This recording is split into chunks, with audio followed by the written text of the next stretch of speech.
Here's the big story. Senator Lucas charged with 2 felonies for June incident at the Portsmouth Confederate Monument. This is out of Virginia. This was back in June. We've seen a wave of these, you guys know this, the riots where they're going in, they're tearing down statues. Well, now the hammers is dropping. We got 2 big stories about people being arrested for it. The crazy thing about this one is that this lady's actually an elected Democrat. They say the Portsmouth Police Chief Angela Green announced during a Monday afternoon press conference that State Senator Louise Lucas has been charged with 2 felonies for an incident at the city's Confederate Monument on June 10th. She, among others, is facing charges of conspiracy to commit a felony and injury to a monument in excess of $1,000.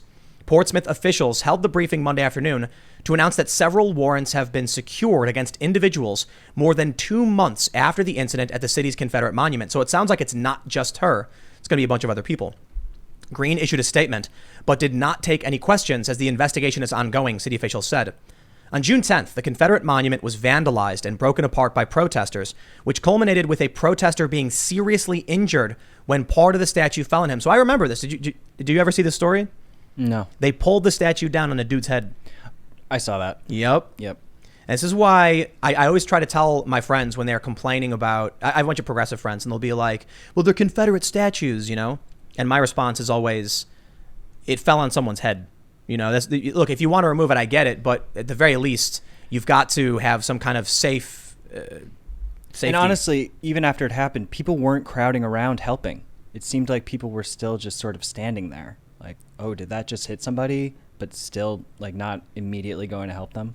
Yeah, that's because they're not paying attention and they're just throwing ropes and pulling it down. And I think they're emulating what they see in like the Middle East and other countries. And so none of them really know what they're doing. It's all fun and games. And then people get seriously hurt.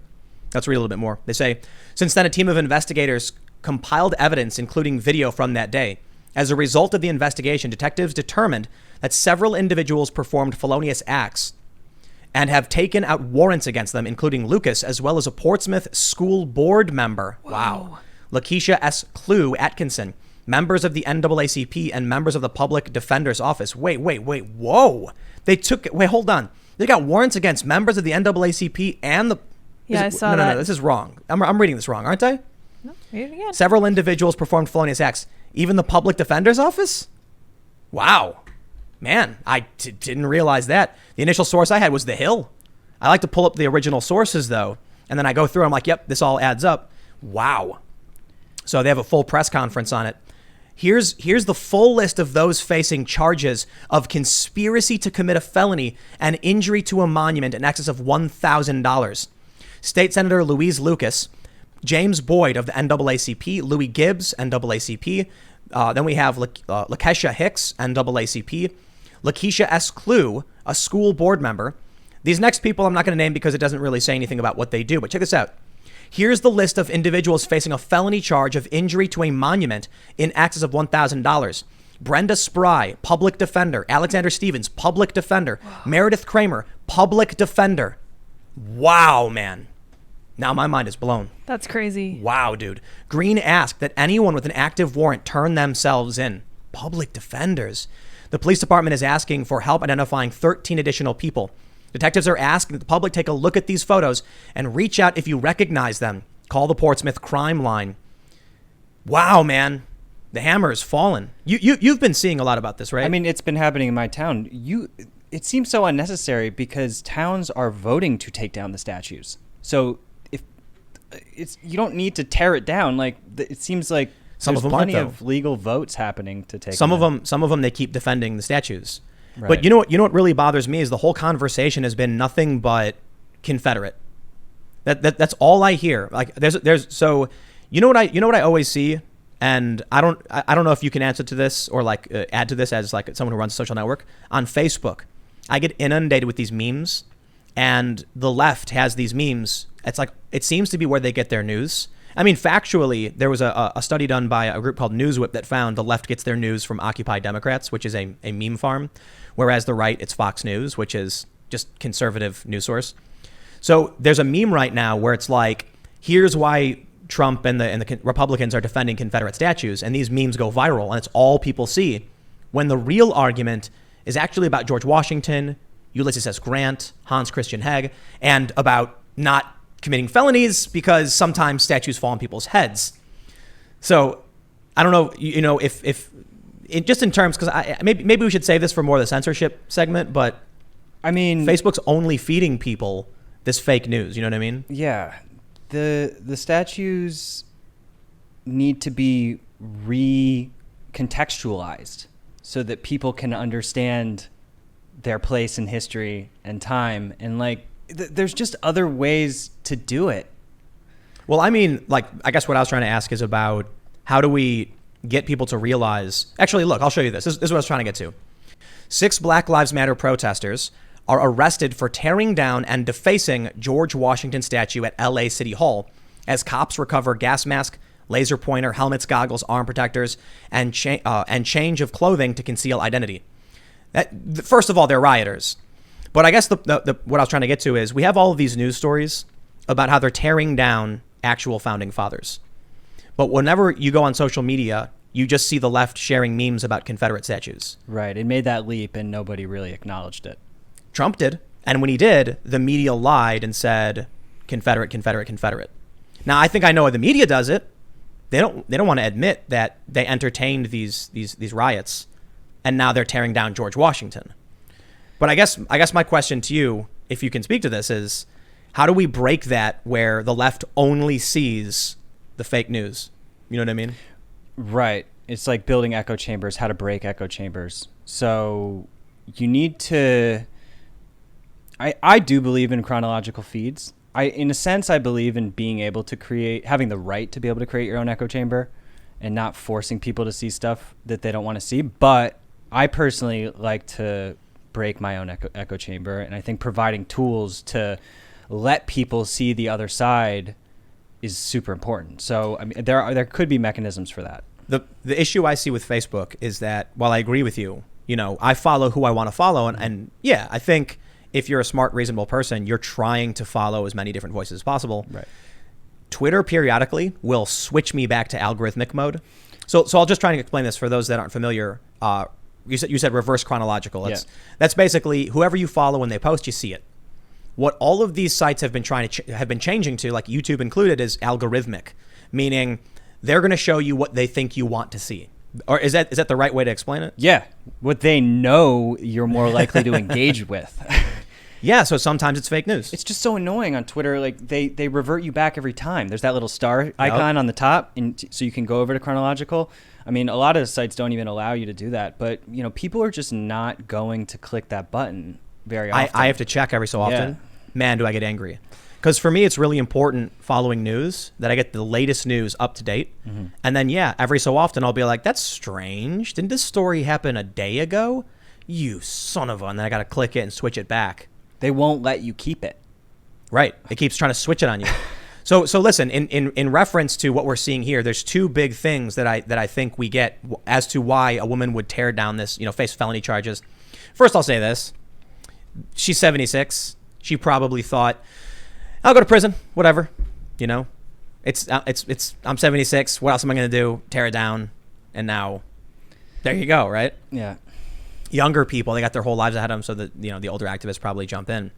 But I think a lot of these younger people, because they're only seeing what they want to see, they go out and they join these riots and they end their lives. Like with prison. Do you see what happened in New York with the Molotov cocktail couple? No. I know this is out of your wheelhouse. You're a social media guy. So I'm just going to, I guess talk at you for a second. There's a couple people. They had Molotovs. They're 2 lawyers, early 30s, pull up, launch them at police vehicles, hand them out or something to that effect. Now their lives are over. A lot of these people are going to prison and they're getting wrapped up in this fake, I call it a paranoid delusional state. But which people are getting let off? What is the consensus around which states and cities are just letting the rioters off versus not? Well, I guess if you throw a Molotov, you're not getting let off. Level. Yeah, New York let a bunch of people go for low-level protest offenses like violating COVID lockdown. Fort Worth, I'm pretty sure they're different, released people for literal rioting charges. I think some of these may have been felonies. And then in Portland, they're just straight up like, you can go. Just letting people go. Yeah, that is causing their police force to quit in mass, right? And isn't their public defender friends with Antifa dude? Who? I saw something like that. The Portland public defender. Well, he did an interview, apparently. The Portland public defender did like an interview on some far left show talking about how he's going to be releasing these people. So I think you see, I'm sorry, man. I didn't realize public defenders. Like this is crazy. These are people in government who are breaking the law, tearing things down. It's like the rule of law is just crumbling. And I think it has a lot to do with only being fed certain information. Because we've actually talked about this quite a bit over the past week. If the only thing people see is far left, then that's the only direction they can go. So it's kind of like COVID, where you keep getting inundated with news about how the world is ending, and no one can see otherwise. So then businesses stay locked down. Well, Facebook got exposed for the secret Princeton study they did, trying to alter people's moods. What? Yeah, this was like 5 years ago, but basically they, without telling anybody, injected both positive and negative emotional content into people's feeds and found that they could change their emotions through what they fed to them. Dude. And so, yeah, obviously what you consume is what you become unless you make sure to consume a diverse amount of content. Yeah. Well, but on Facebook, it's not, you sort of can't. You can't. Because out of the look, I'm on Facebook. For me, I'm maxed out because I get so many friend requests. I don't even think you can actually request. You're so cool, dude. Yeah. It's some people don't do this. They just deny everybody, make their accounts private, so it's only their friends and family. Very early on, I just didn't care and started hitting accept. So now my feed is just random garbage, and I you know what I see more than anything though, I almost exclude. I would say 80% of the memes I see are left-wing fake news conspiracy stuff. Things like, there's one going around from Occupy Democrats. I think it's Occupy Democrats saying not a single Democrat is for open borders, wants to take away your guns, or is trying to kill babies or whatever. And I'm like, it was like not a single Democrat wants non-citizens to vote. And I'm like, all of these things are very easily disproven with like mainstream acceptable sources that say, yeah, there are Democrats who want these things. But then I personally only see on Facebook. Well, I shouldn't say only, but like 80% of the time, the memes are left-wing. Very few right-wing. Maybe that says something about what I interact with. So, you know what it might be? I'm like commenting about it's not true. So then Facebook just sends me more of the same. Well, there's no way we can know because we have no idea what the algo is doing. So it's just, thousands of variables are determining what you're seeing. And for sure, they're punishing memes. They can even read the language in the meme without any text associated with it, with all of their image recognition. There's for YouTube, you can put an image. I forgot what it's called. Do you know what it's called? The Google program where you put an image search? No. You can load an image and then it will read any text found in the image. Yeah. So they're shadow banning memes by detecting the language and the symbolism in it. So, like, it's just happening. Yeah. Do you think that Facebook is intentionally manipulating information for political or financial reasons? Yes, but I will caveat that with it is weird that there are, Peter Thiel's on their board. Yeah. Who's, voted for Trump. He's anti-SJW for sure. Yeah, so it's not black and white like these companies, like there's warfare happening within these companies, but I think it's clearly dominated by super draconian content policies that don't allow a huge spectrum of speech. It's not just against conservative, it's also against, anti-authoritarian progressives, LGBTQ, anti-war, any sort of more edgy material. So it's, people like to, I would agree that conservatives get the brunt, but it's not that black and white. For sure. Yeah. Yeah, there was a report by Project Veritas that found it's pronounced Live Action, right? It's Live Action. Yeah, I believe so. Mm-hmm. Yeah, Live Action is a pro-life organization. They were being just outright censored on Pinterest.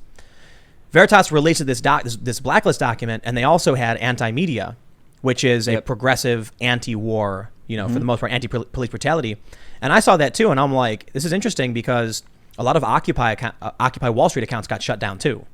So it's not just conservatives; it's basically anti-establishment. Yeah, the anti-media crew, I knew them. They wrote, they were very diligent in writing articles. Like, maybe they got some things wrong, but like those guys worked hard. But why blacklist anyone?